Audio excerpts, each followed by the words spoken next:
beyond the blue horizon. Ancient voyagers who settled the far-flung islands of the Pacific Ocean.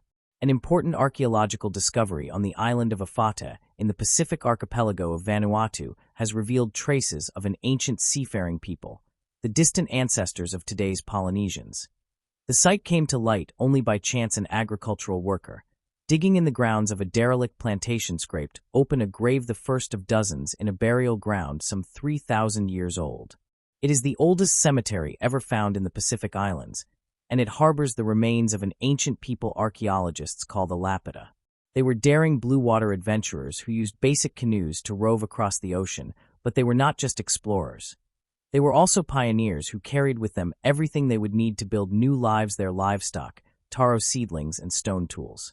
Within the span of several centuries, the Lapita stretched the boundaries of their world, from the jungle-clad volcanoes of Papua New Guinea to the loneliest coral outliers of Tonga. The Lapita left precious few clues about themselves, but Afata expands the volume of data available to researchers dramatically. The remains of 62 individuals have been uncovered so far, and archaeologists were also thrilled to find 6 complete Lapita pots. Other items included a Lapita burial urn with mottled birds arranged on the rim as though peering down at the human remains sealed inside. That it's an important discovery, says Matthew Spriggs, professor of archaeology at the Australian National University and head of conclusively identifies the remains as Lapita. DNA teased from these human remains may help answer one of the most puzzling questions in Pacific anthropology. Did all Pacific Islanders spring from one source, or many? Was there only one outward migration from a single point in Asia, or several from different points? This represents the best opportunity we've had yet, says Spriggs, to find out who the Lapita actually were, where they came from, and who their closest descendants are today.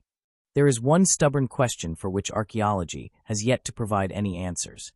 How did the Lapita accomplish the ancient equivalent of a moon landing many times over?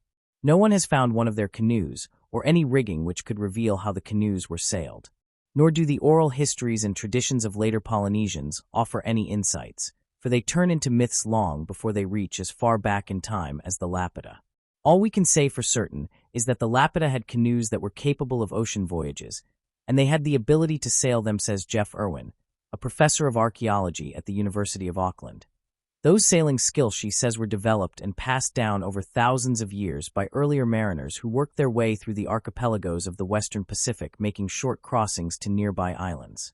The real adventure didn't begin, however, until their Lapita descendants sailed out of sight of land, with empty horizons on every side. This must have been as difficult for them as landing on the moon is for us today. Certainly it distinguished them from their ancestors, but what gave them the courage to launch out on such risky voyages? The Lapita's thrust into the Pacific was eastward, against the prevailing trade winds, Irwin notes. Those nagging headwinds, he argues, may have been the key to their success. They could sail out for days into the unknown and assess the area, secure in the knowledge that if they didn't find anything, they could turn about and catch a swift ride back on the trade winds. This is what would have made the whole thing work. Once out there, skilled seafarers would have detected abundant leads to follow to land: seabirds, coconuts, and twigs carried out to sea by the tides, and the afternoon pile-up of clouds on the horizon, which often indicates an island in the distance. For returning explorers, successful or not, the geography of their own archipelagos would have provided a safety net. Without this to go by, overshooting their home ports, getting lost, and sailing off into eternity would have been all too easy. Vanuatu, for example, stretches more than 500 miles in a northwest-southeast trend, its scores of intervisible islands forming a backstop for mariners riding the trade winds home. All this presupposes one essential detail, says Athol Anderson, professor of prehistory at the Australian National University.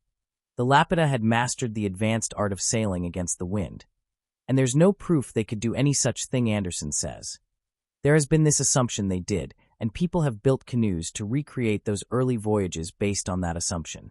But nobody has any idea what their canoes looked like, or how they were rigged. Rather than give all the credit to human skill, Anderson invokes the winds of chance. El Nino, the same climate disruption that affects the Pacific today, may have helped scatter the Lapita. Anderson suggests that he points out that climate data obtained from slow-growing corals around the Pacific indicate a series of unusually frequent El Ninos around the time of the Lapita expansion, reversing the regular east-to-west flow of the trade winds for weeks at a time. these super El Ninos might have taken the Lapita on long unplanned voyages. However they did it, the Lapita spread themselves a third of the way across the Pacific, then called it quits for reasons known only to them. Ahead lay the vast emptiness of the Central Pacific, and perhaps they were too thinly stretched to venture farther. They probably never numbered more than a few thousand in total, and in their rapid migration eastward they encountered hundreds of islands, more than 300 in Fiji alone.